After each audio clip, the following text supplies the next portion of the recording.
देखिए, आजम खान ने जो घोटाला किया या जो भी मुकदमे लगे हैं, वो सबको पता है कि माननीय मुख्यमंत्री योगी जी और आजम खान साहब की व्यक्तिगत अदावत है। सरकार आजम खान से व्यक्तिगत दुश्मनी निकाल रही है। चलिए मान लेते हैं ईडी का, सीबीआई का बड़ा घोटाला, यूनिवर्सिटी का, ये मान लेते हैं।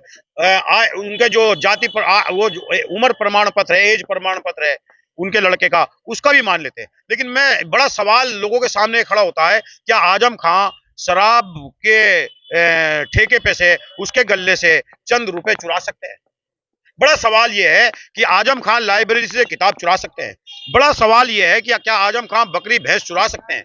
जब आजम खान के खिलाफ बकरी चोरी, मुर्गी चोरी, गल्ले में से कुछ चंद 100 रुपए चुराने के मुकदमे लगते हैं, तब ये समझ में आता है कि आजम खान के खिलाफ पर्दे के पीछे एक बड़ी साजिश चल रही है। और उस साजिश में जब सरकार का मुखिया शामिल हो, तो उस आदमी को बचाना इतना आसान नहीं है। ऊपर वाला भगवान ईश्वर ही उसे बचा सकता है, क्योंकि मुख्यमंत्री खुद स्वयं मुसलमानों के खिलाफ धर्म युद्ध छेड़े हुए हैं इस प्रदेश के अंदर।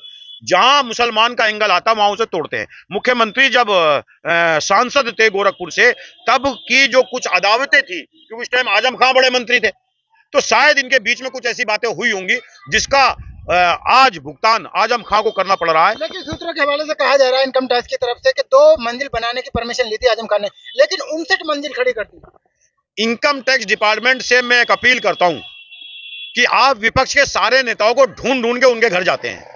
इनकम टैक्स डिपार्टमेंट एक बार मध्य प्रदेश में गृह वो केंद्रीय मंत्री नरेंद्र तोमर, उनका लड़का जब फोन पे बात करता है अरबों रुपए विदेश भेजने के लिए, अरबों रुपया, तो उनसे जाकर के पूछ ले, हिम्मत है इनकम टैक्स डिपार्टमेंट, ये किसको पैसा भेजने की बात कर रहे थे?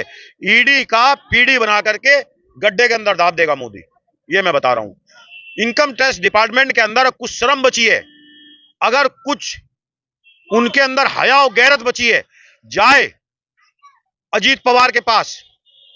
और जो फडणवीस ये बोलते थे कि सरकार महाराष्ट्र के अंदर शिवसेना की और बीजेपी की आने दो, चक्की पीसिंग, चक्की पीसिंग, चक्की पीसिंग, आज उसी भ्रष्ट अजीत पवार के बगल में फडणवीस बैठे हुए हैं और चक्की पीसिंग पीसिंग खत्म और सत्ता की मलाई खाइंग खाइंग खाइंग का खेल चालू हो गया है। इनकम टैक्स डिपार्टमेंट हो, सीबीआई हो, चाहे कोई सा डिपार्टमेंट हो, हर डिपार्टमेंट को मोदी विपक्ष की आवाज को दबाने का के लिए इस्तेमाल कर रहे हैं। आजम खान का मामला हो, चाहे अतीक का मामला, सबने देखा हो, कार्रवाई कोर्ट के द्वारा होनी चाहिए, सरकारी अधिकारियों के द्वारा नहीं होनी चाहिए। अच्छा, उसमें तो ये भी कहा गया है कि आजम खान ने अपनी सत्ता का इतना बड़ा दुरुपयोग किया है कि 88 करोड़ रुपए सरकारी खजाने से लगा दिए। आजम खान ने सत्ता का बिल्कुल भी दुरुपयोग नहीं किया। अगर आजम खान सत्ता का दुरुपयोग करते तो आजम खान ने कुंभ का आयोजन किया था मंत्री रहते हुए, और उसके प्रभारी थे कुंभ के आयोजन के।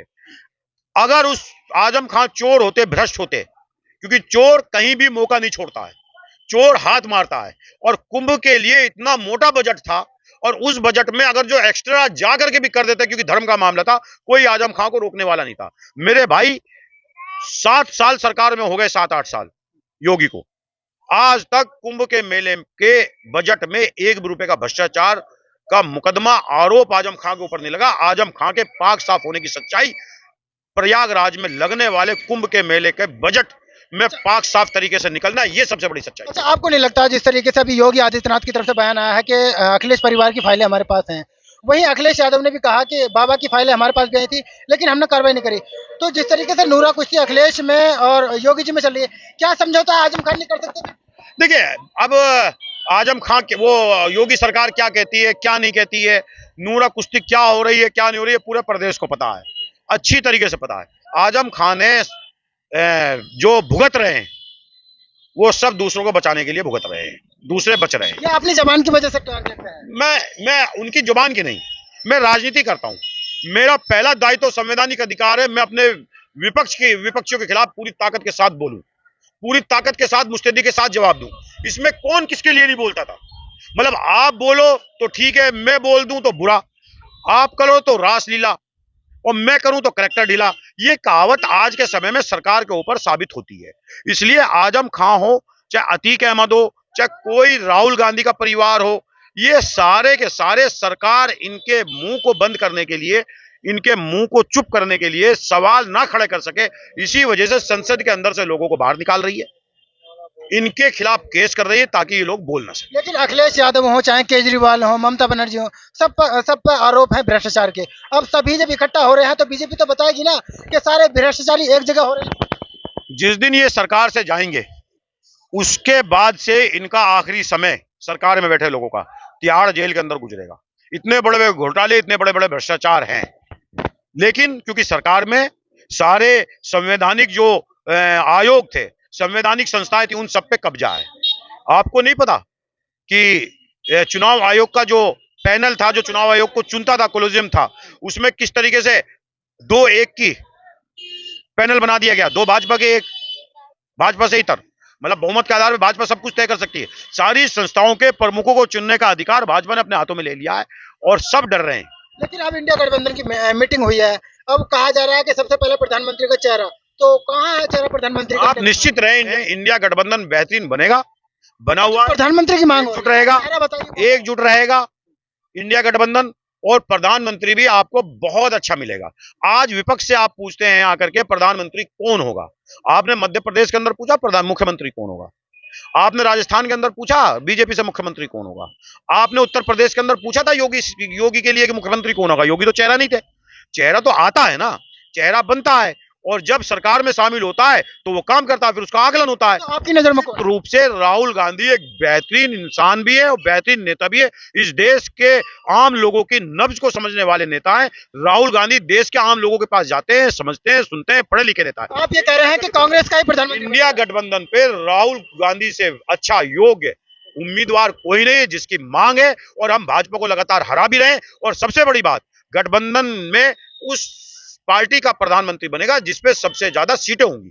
और आज देखिए, क्षेत्रीय दल अपने अपने प्रदेशों में, कांग्रेस एक ऐसी पार्टी है जिसके पास पूरे देश के अंदर सांसद है और सबसे बड़ा दल होगा। उसके बावजूद भी अगर इंडिया गठबंधन के शीर्ष नेतृत्व बैठ करके तय करेंगी कि असद भाई को प्रधानमंत्री बनाना है, इस यूट्यूबर को, और ये बहुत अच्छा है, सबकी सहमति बनेगी, इस देश को असद के नाम पे, असद के रूप में एक प्रधानमंत्री दे दिया जाएगा।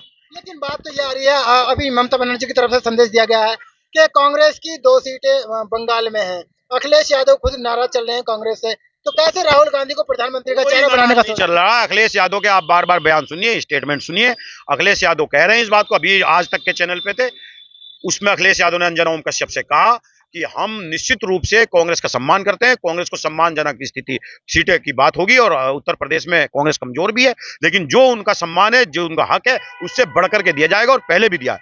उत्तर प्रदेश के अंदर हम निश्चित रूप से कह रहे हैं इस बात को, हम कमजोर स्थिति में हैं, हमारा संगठन कमजोर स्थिति में है, लेकिन हम क्योंकि एक कार्यक्रम चला रहे हैं, और सबसे ज्यादा धरना प्रदर्शन कांग्रेस करती है, चाहे सत्ता की पार्टी हो चाहे विपक्ष की पार्टी हो, और कल से हमारा एक कार्यक्रम चल रहा है यूपी जोड़ो यात्रा का, जो पूरे प्रदेश में घूमेगा अजय राय जी के नेतृत्व में। निश्चित रूप से कांग्रेस पार्टी अचंभित नतीजे देगी और एक अच्छा परिणाम देगी, और इंडिया गठबंधन एक अच्छा रिजल्ट देगी। और इसलिए अखिलेश यादव चाहे ममता बनर्जी, सबके बीच में समन्वय है, आपस में एक परिवार के अंदर थोड़ा बहुत चलता है, सीटों की भी बात होंगी। निश्चित रूप से हर आदमी चाहेगा अच्छी सीट मिले, सम्मान मिले, उस स्तर पे जाकर के बात करेंगे। और अखिलेश यादव की पार्टी भी, उसका कार्यकर्ता भी चाहेगा कि समाजवादी से प्रधानमंत्री बने, ममता जी के यहाँ से भी उसका कार्यकर्ता चाहेगा कि ममता जी के यहाँ से बने, नीतीश जी के यहाँ से बने, लालू जी के यहाँ से बने। कौन नहीं चाहता प्रधानमंत्री बनना, क्यों नहीं? यही तो लोकतंत्र की खूबसूरती है कि हम हर आदमी तय करे कि हम प्रधानमंत्री बनना चाहते हैं, फिर उसके बीच में जो बने। अब यहाँ भाजपा की तरह पर्ची तो दी नहीं जाती, विधायक जीत करके आ गए, विधायकों का हक है कि हम अपना नेता चुने, यहाँ तो पर्ची दे दी जाती है। वसुंधरा राजे के महारानी के हाथ में रक्षा मंत्री पर्ची देते हैं, और वो जब पर्ची पड़ती शौक हो जाता। पूरी दुनिया ने देखा कि सांस ऊपर का ऊपर, नीचे का नीचे रुक गया, लेकिन फरमान आया इस देश के बादशाह का, इस देश के तानाशाह का, आप इस फरमान के खिलाफ नहीं जा सकते। लोकतंत्र अपनी भाड़ में गया, अपनी ऐसी तैसी में गया। कांग्रेस के अंदर ये चीज नहीं है। तीनों स्टेट में मुख्यमंत्री चुने हुए विधायकों का सम्मान नहीं किया गया, चुने हुए विधायकों को धता बांधते हुए, कदमों के नीचे दाबते हुए मुख्यमंत्री बनाने का काम तानाशाह ने किया है। इसका खामियाजा 2024 में नरेंद्र मोदी की पार्टी भुगतेगी। चलिए ठीक है, फिलहाल हम इस वीडियो को यहीं पर खत्म करते हैं, फिर किसी और मुद्दे के साथ मिलेंगे, तब तक के लिए धन्यवाद।